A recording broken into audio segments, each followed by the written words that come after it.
Hey, good evening. Welcome to A Foreigner in the Philippines. I'm going to, as we've had such a lot of visitors lately, I thought that I would go into some of the comments. And let me see, just the whole idea of us having visitors. Yes, we are very busy. Yes, when people come, they don't have to pay to stay in our guest house. Now, can anybody come? Actually, I should amend this and say that no, not everybody can come.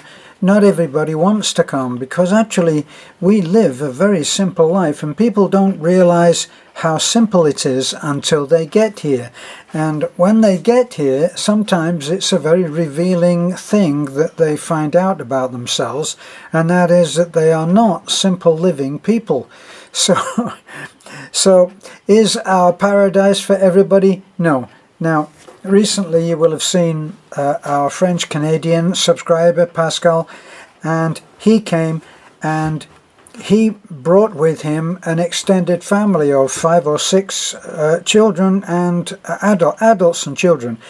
And they had to take us as they found us. Now, we're in the middle of so many building projects that at the time that they came, Nana actually was living in the guest house. Now, Pascal did not have any problem with that, and neither did his companions. They accepted it. Well, most of them were Filipino, in fact everyone but him, and so they took things as they found them, and there was no complaints and no criticisms. All the criticisms came from our subscribers. Now, the thing is that in looking at one of our videos, especially if you have only seen 1 or 2, now what we get a lot of is new subscribers, not even maybe subscribers, but new visitors to our site or our channel, and they take things as if they are freeze-framed. Now, a lot of it can be changed. A lot of it you can be told, and then some you can't. Now, if it really gets nasty, as I've said before, I just delete them and block the person. If the way that they comment indicates to me, and I've become rather fine-tuned on this, some say oversensitive, that's your right to make your judgments, and my right to make mine. And if you're too hasty about judging someone, then you really need to look at that for yourself. Now, let's look at the comments. That's generally about visitors. Someone said about Pascal that that we should have done this and we should have offered them that and we should have made sure that they are not allowed them to come. And well, with the proviso that you take us as you find us and we do not change in order to accommodate people. Now, the accommodation is physical. It's a bed to sleep in, a fan to keep you cool, maybe not cool enough, and a safe place to lay your head. And for a lot of people, that will be too much camping out, and we totally accept that. Many people have said, we love meeting you, but we couldn't live like this, and I understand. That's why so many people are criticizing us for everything, not having napkins on the table, not having serving spoons, not having enough light, having too much light, not tiling the floor, not just a million things. In fact, one of my responses very recently was, pretty well every day somebody comes to our sites and tells us how to live, and it's not going to happen. The way we are is the way we are. We live as honestly and transparently as we can, and we invite people to share in the experience and not try to instruct us and teach us how to live. That's on the general thing. So let's look at Tom, who had very firm, some thought what can I say? Well, he was very political in his views. He was unrelenting. He believed what he believed, and he affirmed that. He was a gun carrier. He was a licensed gun carrier. He lived in a community where pretty well everybody was armed. Everybody was, as he put it, everybody was carrying, and there was no crime. Now, we are only interested in inviting people in to share our lives for a very brief period, and they are free to voice what their beliefs are. And I only place the same restriction or boundary on them as I do on comments. As long as they don't come in and effing blind, as my mother used to say, is effing and blinding, meaning the F word and other degrees of profanity which we're not. I mean, if they occasionally say the word shit, well, I think we can live with that. An a-hole, we can probably live with that while we don't welcome it. And we will not edit at the, what can I say, at the suggestion or the insistence of other subscribers. Someone said, I urge you to consider editing that part of the interview out. If we hand over the editing, not if we hand over the editing, this is not about editing. What the subscriber was suggesting was that we should censor something that one of our visitors has said. That's not going to happen. We're not going to do that unless it was an inadvertent bit of profanity. Then we might take that out just so that we can keep it clean. I know that I have a Scottish subscriber who wrote to me once and said, I really like your channel, and me and my 12-year-old like to watch it together. And that's the reason we try to make it so that it is, even if it's naive. Someone once told me that I was extremely naive if I thought that it was going to be okay to only have feel-good comments. Well, maybe I am naive in my hope that we could all live together without saying he's an effing this and she's an effing that. I think that there is enough of that going on that if that's the kind of platform that you want, need, wish for, you can go on and find it in many, many different places. So Tom was accused of being a Republican, which you couldn't accuse Tom of being a Republican because he was very proud of being a Republican. Is that right? At the moment in America, may I make the comment that never has this great nation been so divided, and it is divided so acutely because people are so passionate about their beliefs. Now, someone said, American politics, who cares? Well, a lot of people in America care. A lot of people in America, both sides, both liberals and Republicans, both have the same complaint. Each says that the other is ruining the country, and it's not for me to get in the middle of that one, okay? A little bit like holding two guns to your head with only one bullet. Not interested in doing that. But we've had people come on who are very much in their liberal, very much liberal in their approach to life, and then we've had Tom, who is not liberal and actually had actually met Mr. Trump, and his father worked for Mr. Trump. Now, let's get to Rosie. Let me tell you something about Tom and Rosie. When they came here, they had been to the doctor at the hotel. Now, they were both actually not on top of form. Both of them were a little sick and were suffering from a throat allergy, which was really bothering them.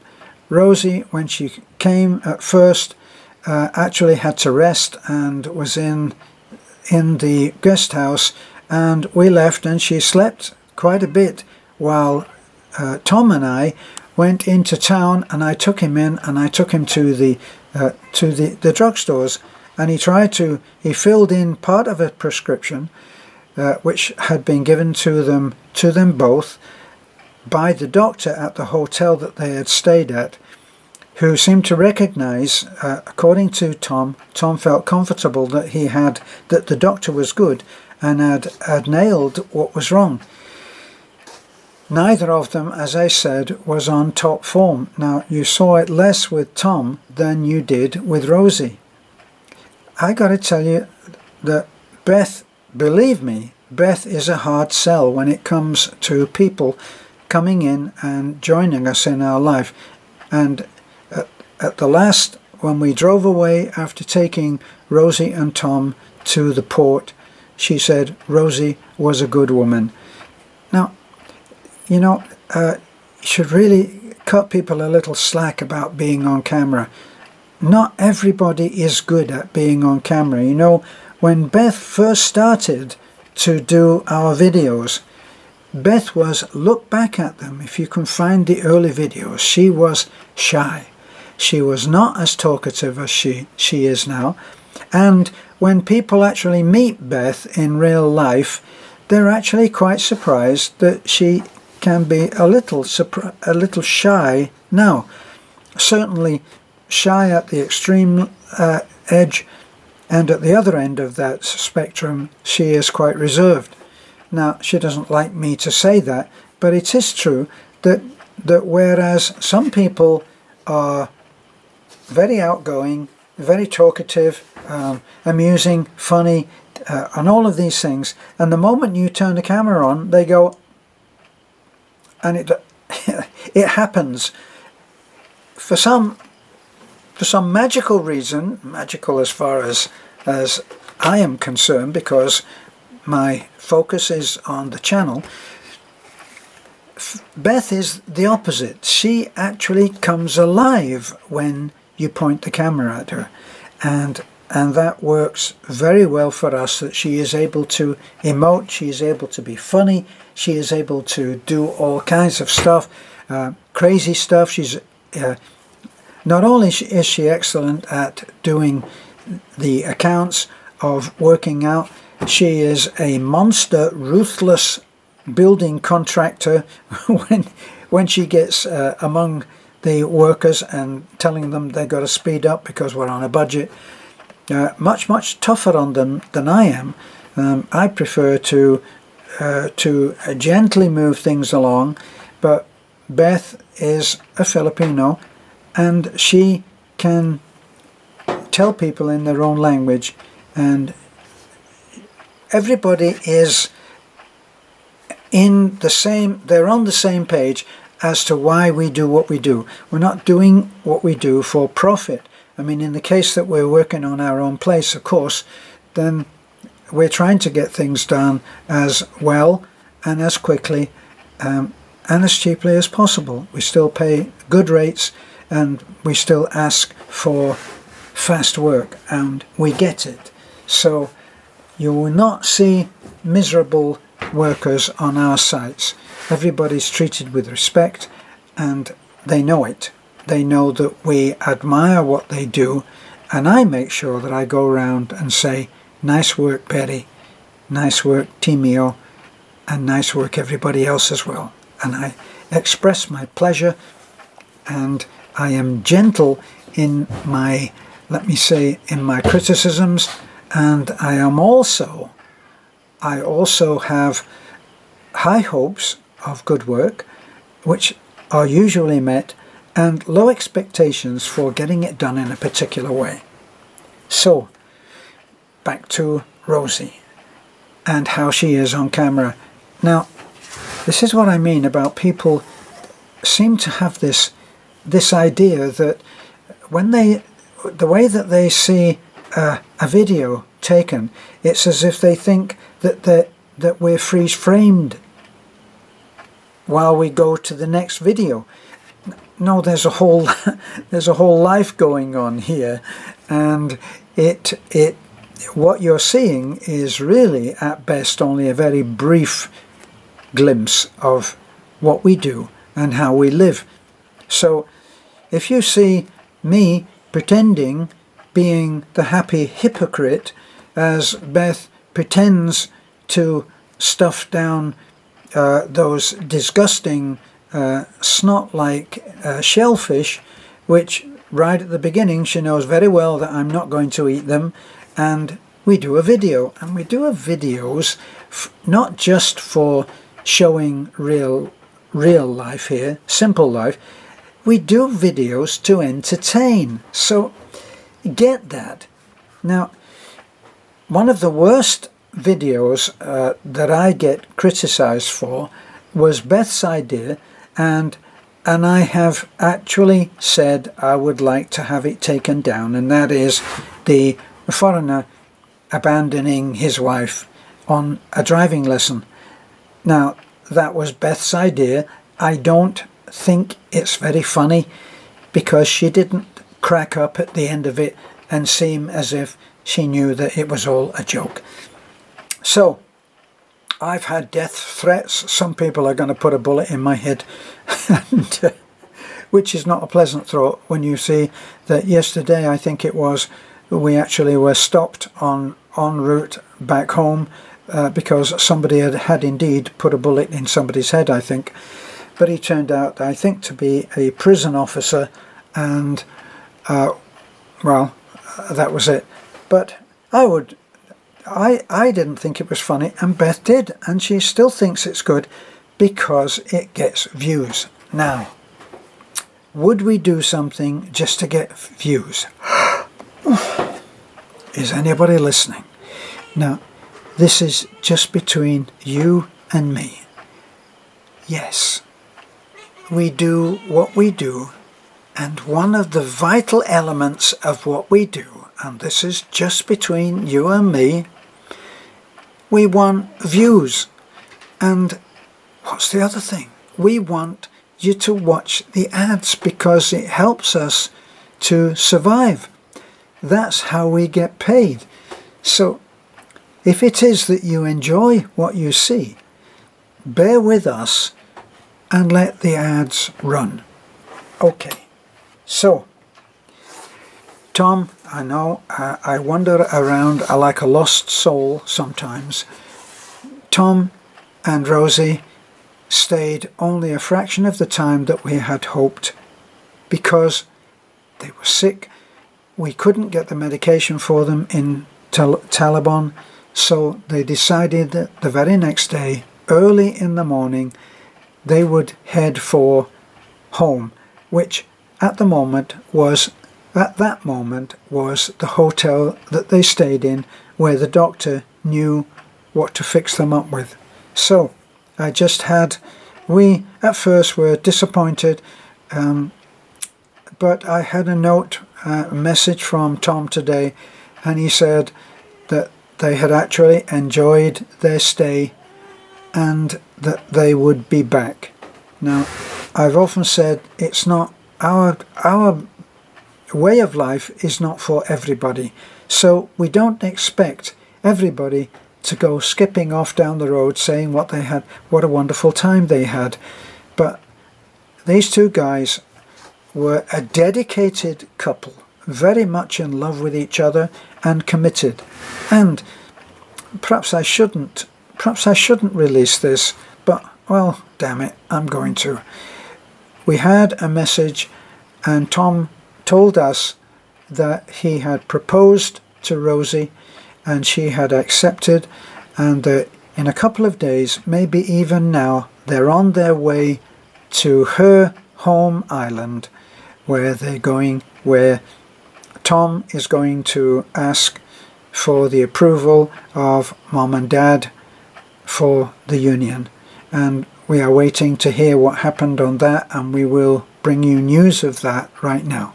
Meantime, for those of you who have it all wrong about Rosie, let me say this. You have it all wrong, okay?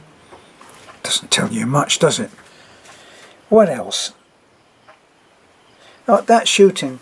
Now, a lot of people said, well, don't they feel that they're in danger? Well, no, not really, because there were 2 police cars. They had a don't cross this police line up. There was a truck that was from the, and I understand now why, they had a truck that was from the police correction centre, a nearby prison, and apparently it was a prison officer that was shot. I wonder why. So the crowd they're onlookers of something that has already happened, and the danger is all out of it. So that's why there's a big crowd. We didn't know what had happened. I cannot leave the truck.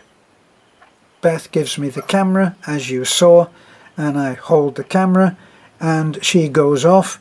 I'm actually not a very curious person on these things. I see trouble, I head the other way. It seems to be a good way to survive, and as you know, I've survived very well in this life. So Beth got out and had a look, and she spoke to somebody else that was near that seemed to know what was going on, and she came back with the story that two on a motorcycle had shot one on another motorcycle. And now it seems that we know somebody sent us a link for the full story, which I haven't looked at. They sent us a link for the full story, and it was apparently not a police officer, a jail warden, a jail officer. Okay, politics. Well, I think I've already dealt with this on the politics, and let's face it, in America now, it's brother against brother, father against son, wife against husband. It is a volatile, passionate, malicious. I had an extremely upset email from someone who had been very, very nice in another email, and then it triggered off his hatred for the other side. No need to say which one the other side was. You got one side, and anything that's not on that one side is the other side, and then you go over to the other side, and then, well, here becomes there, and so on. So we don't deal with politics much. Politics, I prefer to remember the quote that I saw on Facebook, and that was, it doesn't matter who you vote for, it's the government that gets in. And on that note, I'll leave it. Thanks for being with us. I'm on my lonesome tonight because Beth is in Cebu, and they're over there, and they're going to have a very exciting event in about, let me see, 1, 2, 3, maybe 4 hours. So they're holed up in a hotel to get a few hours sleep. They're going to wake up probably about 2 o'clock and head over to the airport. They don't have very far to go. And the knight in shining armor for Lena is going to be stepping off the plane, I think about 2:50, something like that. So thanks for being with me. Bye for now. Don't forget to like, comment, subscribe. I've got to say that because Beth will really be angry with me.